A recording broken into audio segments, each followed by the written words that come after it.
And I knew like I needed to get her, she needed to be with me. Like I couldn't leave her there, and fighting her on trying to like sell her possessions so we could downsize for her to come move into the condo with me. That was a constant fight. And what she would do is she would get in the car and she would drive to the Salvation Army and she would repurchase everything that I gave away.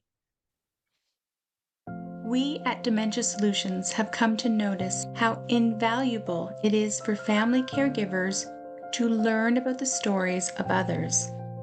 It has greatly helped families to not feel alone.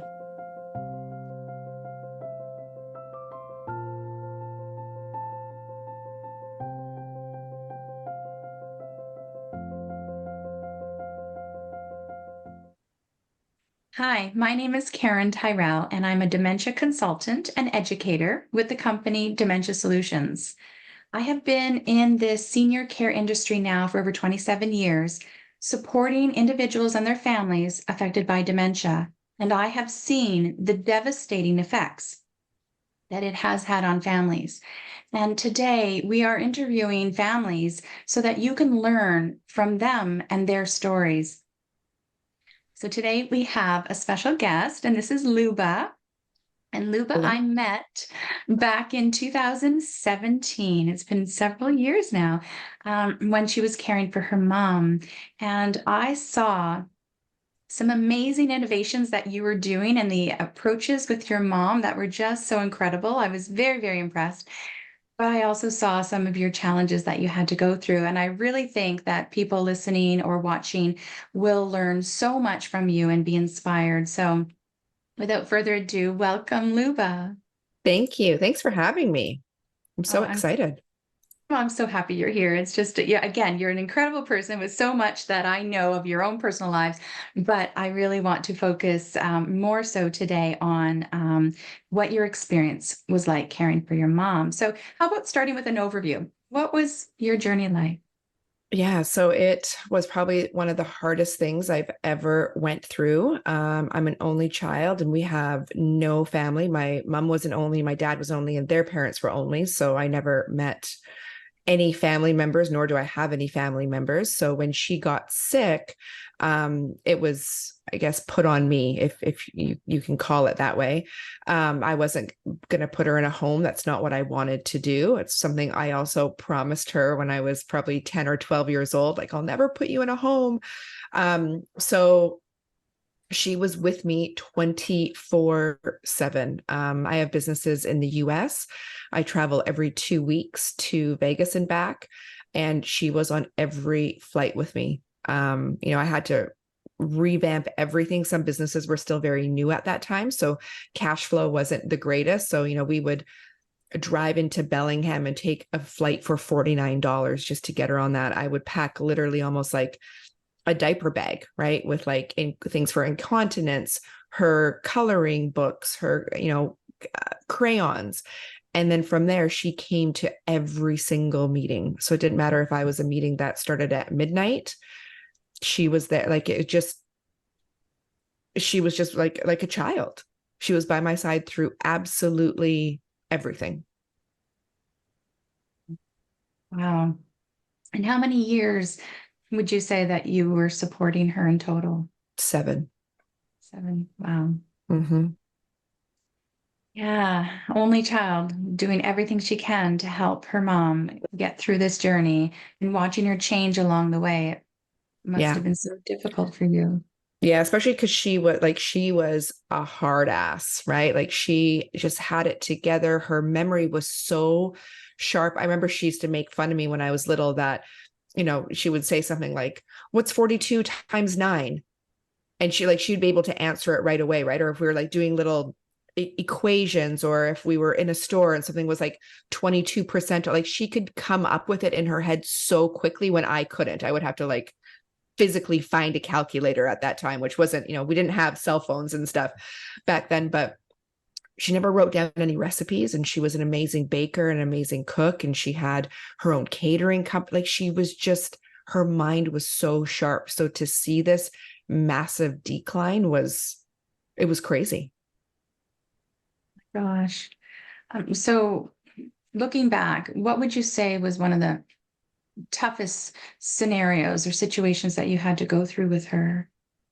Oh, there was so many, Karen. One of the toughest. Oh God. All of it was like, they're just, there's no one thing, like everything was a challenge right from the beginning, from her trying to fight me at the beginning that she didn't want to leave, her small town. She was in a small town that was about a 10-hour drive from where I am. And I knew like I needed to get her. She needed to be with me. Like I couldn't leave her there, and fighting her on trying to like sell her possessions so we could downsize for her to come move into the condo with me. That was a constant fight. And what she would do is she would get in the car and she would drive to the Salvation Army and she would repurchase everything that I gave away. Right. So it was like this ongoing battle. And I think the hardest part for me too is I was so stressed with my companies that I was running. And now this was put on me. And I was very angry at the time. Like, I didn't ask for this. This is not how things are supposed to go. I didn't ask to be born. I didn't ask to have to be a caregiver. I chose not to have children for this reason. And now I'm being stuck with this burden of like, I'm being forced to take care of you. I was very angry at the beginning. So a lot of my responses to her was in the form of anger. And that's, after working with you, that's like one of the worst things that you could do. Absolutely. It's not easy when they're in a negative mood and you're in a negative mood, and the whole atmosphere is not ideal to live in. No. And, I think the other thing too is like, one of the toughest parts is I just didn't want to accept that she was sick. Like, I never truly had a doctor that was like, oh yeah, this is 100% dementia or Alzheimer's. Like, they were like, oh, well, she's starting to show the signs of, and because she's an immigrant to this country, the questions that the doctors were asking for, like the dementia test, like who's the current president of the United States? Or, they were asking her like political questions where I was like, if you asked her like, what was on Jerry Springer on the last rerun episode, she could probably tell you. But like, she doesn't keep up with politics. She never cared about stuff like that. So I even found like that was frustrating with the system, because it was like, of course she's not answering those questions because she doesn't care about those things. Mm-hmm. Mm-hmm. Interesting. Wow. Yeah. And I'm just flooding back all these memories working with you and some of the challenges you brought forward. But, let's just look at some of the positives, because I've seen some of your pictures and your videos of you and your mom together. And what are some of the positives that you can remember? So I think I was very lucky that she was very happy. Yes. She was very happy. And I've heard horror stories on the other side that that's not the case. Did I struggle with her? Like, okay, Mary, like, we got to get out of bed. It's 5 o'clock in the morning. We got to drive to Bellingham because we got like, did she want to get out of bed? No, it was like trying to get a teenager out of bed sometimes, but like, she just wanted to sing and dance, and she would break out into song. Like, I'd be in the middle of a meeting and she would just like stand up and start singing. She loved to color. So she was really easy for me to bring to all this stuff. I couldn't imagine what it would be like if she was fighting me, like in public, or not wanting to get on a plane, or, I just said, let's go. And we would go, or, these are the clothes that you're going to wear, and you're going to have a bath now. And, she didn't like, it was really like having a teenager. Like, she didn't like going to bed early, or she was scared of the dark. But she really, truly lived her best life at the end. It was evident from all the videos that you shared with me. She and you seem to be having a lot of fun together, because, you said you weren't always close to her when you were younger. You tried to be close, and then there was separation, but you got back together and you really made the best of what, you had to go through together. I think so. I have zero regrets. And that was very important to me. So you've also had some tricks and strategies and even the mug. Do you want to talk about some of these things that might help other families? Yeah. So a good friend of mine in Vegas, his dad went through Alzheimer's. So him and I really connected when, I told him that Mary was sick. And he said that when his dad went through it, he was attracted to like young children. Like he wanted to like play with young children, always going towards young children. And the children and the families were very uncomfortable with this because you have this, 6 foot older man that's like coming at your kids. And, Alzheimer's, dementia, you can't see it. Mm-hmm. It's not like a disability that you can see where something is wrong. So it gives this fear of like, what is this man doing around my children? So they got a hat made for him that said, "Please excuse me, I have Alzheimer's." Okay. So that gave me the idea. I have an amazing designer that I use through my business, and he did up a couple graphics and it said, "Please excuse me, I have dementia." And I made t-shirts and I made mugs. So people could, when the mug behind me. Oh, there you go. Yeah. So if she wasn't wearing her t-shirt, I would always pack her mug when we would go into a restaurant, because if I would forget her crayons, I would ask at the restaurant, like, do you have, coloring, like coloring pages and crayons? And they would like look at me like, you just said it was for two and you've got this elderly woman with you and yourself, like weird, like what's going on? But they would either see her shirt, or when we would be seated, I would grab her mug and I would say, "Can I get some apple juice in her favorite mug?" And I would show the server that mug, and it was like a cue without her having to be embarrassed. Because even though they don't understand necessarily maybe what you're saying, there still becomes a tone of that they know that something like isn't right in that moment. So it just cut all of that it was just easy. And if she would start singing, or if she would like start to wander the restaurant, or they knew. Yeah. And the back of the mug is white. So when she's holding it, she can't see anything, but on the other side, it explains what's going on. Mm-hmm. Yeah. It's amazing. And because you're right, people may not know exactly what you said. And your mom had a different language sometimes she would revert back to, but still by you going, like something like that would have caused her to go, "What did you say about me? What's going on? I missed that." Yeah. And you don't want to have that anxiety to build up in anyone, because we want to keep the peace. And that's everything that I teach, is we do need to keep the peace as much as possible. Yeah. Yeah. Yeah. So, okay. Wondering if you had to look back, what piece of information would you wish you could have known sooner on this journey?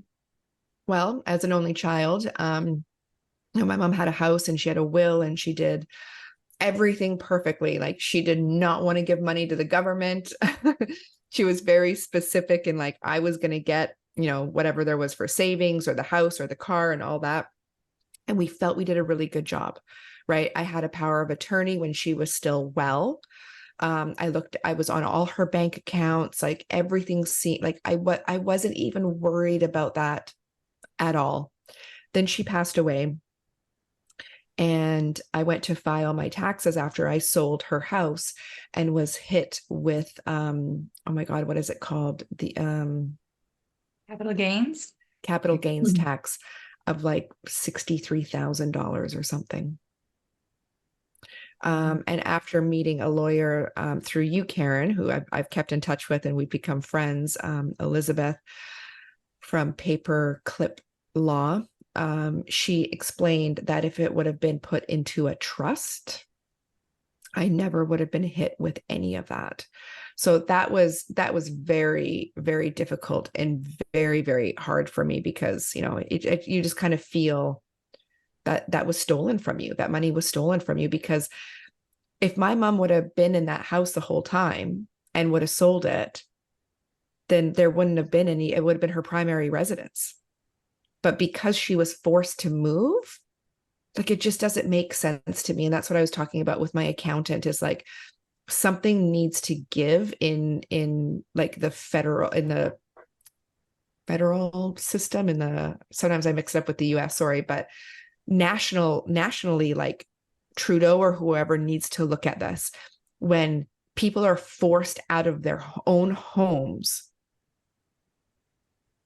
due to that, their illness, due to their conditions that needs more yes, supervision, more support, then there needs, like, the capital gains and all that needs to be pushed aside. And I'm actually right now, I'm appealing it.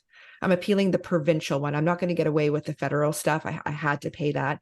But now, like, the province wants an extra like $12,000 from me because of this. I literally just got a letter, and I like, no, I'm appealing it because she was sick. And if there was a way for her to get better, she would have been back in her own home.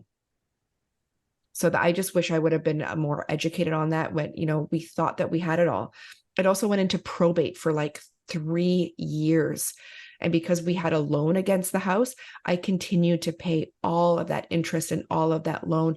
And then when it like, what is it called? When it renewed, they didn't allow me to make any decisions on what the renewal would have come in at. So I continued to pay it like a higher interest rate because the bank just wouldn't let me deal with it. Even though I had POA, even though I had a will, even though I was the only living relative, it sat in probate for like 2.5, 3 years. and the interest rates just kept climbing and you weren't allowed to pay down anything. Nope. Um, It was horrific. And then you add on when, because she finally did have to get put in a home because it was just too much. I couldn't do it. Then you put on top of that, like, you're paying, $8,000 to $10,000 a month for care. Like, I remember calling my partner and I was like, we're going to be bankrupt. Like, all this, like, I have no control. And what breaks my heart is, like, all she ever wanted was for me to have a better life than her. And all she ever wanted was that home to go to me, that I would have something. And in the long run, like, it was a burden. It was a financial burden, and it was extremely stressful. And it was like, how do I pay Peter to pay Paul, take from Peter to pay Paul? And how do I do this? And it was a constant struggle.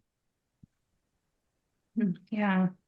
But you had other things going on where your condo was flooded, and then you had to find her housing that's going to support her while you can keep the business going until that happened. So yeah, I remember all of that. And your only spot was a care home to bring her to, but it was private pay. Yeah. Yeah. Yeah, there's so much that I'm sure we can talk on, and so many families. I even went to a session last night where we're trying to advocate for change with our healthcare system because it's not easy. It's not perfect. Families are struggling. So maybe just to wrap up, is there anything else you want to share, or any maybe final words of wisdom to families who are already on this journey? Well, Karen, I just want to say that everyone should hire you because you made my life so much easier. And I think that you're a big part of why I had such a great relationship with her at the end, because I started to understand the disease and the steps that I needed to take and how to make her feel comfortable. Your advice is so valuable. And I always say to people, like, stop with the Starbucks, stop with the fancy cars, stop with the vacations. Like, what is truly important and what will bring you peace? And you were able to bring so much more peace into my life. Yeah. Oh, I just was so grateful that we met, and then I got to see Mary, and I got to meet with her and sing with her and, dance with her purple hair. It was so fun. Yes. Yeah. Yeah, well, you've taught me so much, Luba, and maybe some of this information from your story, I know there's so much more that could be shared, could inspire another family to take action and make some changes in their lives, because it's not easy, and we really, really don't want anyone to feel alone. And yes, they can work with me, come to my support groups, learn from YouTube or learn from other community supports in your neighborhood. But please, I just don't want anybody to journey alone. It's not ideal. It's not safe. It's not good for your health. We don't want caregiver burnout. So please reach out when you need to reach out. So you can reach out to us at our website, dementiasolutions.ca, or email us, and you'll find the contact forms on our website.